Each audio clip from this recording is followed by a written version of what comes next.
মাহিরের বাচ্চা, অনলাইন হয়ে আমার মেসেজ সিন করস না কেন? কার সাথে এত কথা বলো? 5 মিনিট ধরে আমি স্ক্রিনের দিকে তাকিয়ে আছি।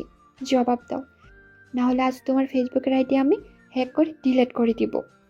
শান্ত হও পাখি, আমি কারোর সাথে কথা বলছিলাম না। আমও একটা জরুরি দরকারি মেসেজ পাঠিয়েছিল, ওইটাই রিপ্লাই দিচ্ছিলাম। এই তো তোমার ইনবক্সে চলে এসেছি। আম্মুর মেসেজ নাকি ওই অফিসের তানিয়াপুর মেসেজ? সত্যি করে বলো, আজ বিকেলে যে তুমি ওর স্ট্যাটাসে লাইক দিয়েছো, ওটা আমি দেখেছি। তুমি আমার ছবিতে লাইক দিতে ভুলে যাও, আর ওর ছবিতে তোমার আঙ্গুল চলে যায়, তাই না? তুমি আবার সেই তানিয়া আপুকে নিয়ে শুরু করলে।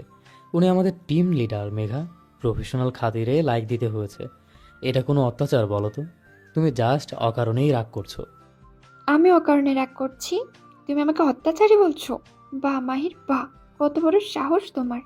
ঠিক আছে, আজ থেকে তোমার শাস্তি শুরু। প্রথম শাস্তি, আগামী 1 সপ্তাহ তুমি কোনো বন্ধুদের সাথে আড্ডায় যেতে পারবে না। অফিস শেষ করি আমাকে ভিডিও কল দিয়ে দেখাবে তুমি বাসায় আছো। 1 সপ্তাহ আড্ডা বন্ধ?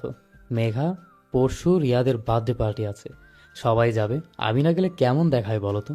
একটু ছাড় দেওয়া যায় না? কোনো ছাড় নেই। রিয়াদের বার্থডে বড় নাকি তোমার গার্লফ্রেন্ডের মানসিক শান্তি বড়? আর হ্যাঁ, দ্বিতীয় শাস্তি হলো, কাল সকালে তুমি যখন অফিসে যাবে তখন আমার পছন্দের গোলাপি রঙের শার্টটা পরে যাবে। কি গোলাপি শার্ট?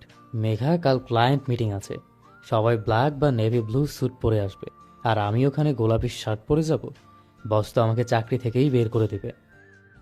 চাকরি গেলে আমি তোমাকে খাওয়াবো, কিন্তু কাল এই গোলাপি শার্টটাই পরতে হবে। তুমি যদি আমার এই ছোট্ট আবদারটা না রাখো, তবে বুঝবো তুমি আমাকে ভালোই বাসো না। তখন আমি রাগ করে কাল সারাদিন কিচ্ছু খাবো না, একদম জলও ছুবো না। আচ্ছা বাবা, আচ্ছা, তোমার পায়ে পড়ি, না খেয়ে থাকার ভয় দেখিও না। গোলাপি শার্টটাই পরবো। ক্লায়েন্ট হাসলে হাসুক, তুমি তো খুশি থাকবে। হুম, এই তো লাইনে আসছো।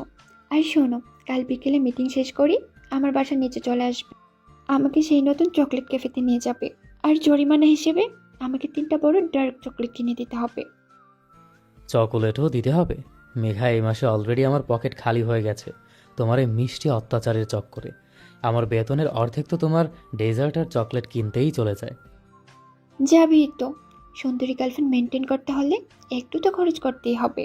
আর তুমি জানো না, আমি রেগে গেলে চকলেট খেলেই আমার রাগ কমে। নাকি তুমি চাও আমি সারাদিন তোমার উপর চিল্লাই? না না, খোদার দোহাই, চিল্লেও না। তার চেয়ে চকলেট খেয়ে শান্ত থাকো, ওইটা আমার কানের জন্য ভালো। আচ্ছা মেঘা, একটা সত্যি কথা বলো তো, তুমি আমাকে এত প্যারা দাও কেন? কেন দিয়ে জানো না? কারণ আমি তোমাকে অনেক ভালোবাসি। তোমাকে একটুও চোখের আড়াল করতে ইচ্ছে করে না। আমার ভয় হয়, যদি অন্য কোনো মেয়ে তোমাকে আমার চেয়ে বেশি ভালোবেসে ফেলে। পাগল একটা। আমার এই মেঘবতীর মিষ্টি অত্যাচার সহ্য করার অভ্যাস হয়ে গেছে। অন্য কেউ যতই ভালোবাসুক, এই মাহি শুধু তার রাগী রানীর হুকুম মানতেই বাধ্য। সত্যি রাগ করিনি তো আমার উপর? রাগ করার উপায় কি তুমি রেখেছ? তুমি তো আমার পুরো মনটাই শাসন করো। আচ্ছা, এখন একটু হাসো তো। এই তো হাসলাম। কাল কিন্তু ঠিক 5টায় চলে আসবে। দেরি হলে কিন্তু আইসক্রিম ও জরিমানায় যোগ হবে। একদম দেরি হবে না বস, এখন শান্তিতে ঘুমাও। গুড নাইট আমার রাগী রানী। গুড নাইট আমার কিউট বলো। কাল দেখা হচ্ছে। আর শোনো, হুম, বলো বাবু। সব সময় এমন থেকো, কেমন? এমন রাগী দুষ্টু। হুম, মজা নাও। মজা কেন নেব? I love you Babu. I love you two পাখি। আচ্ছা এখন ঘুমাও, টাটা। আচ্ছা, গুড নাইট। হুম, গুড নাইট।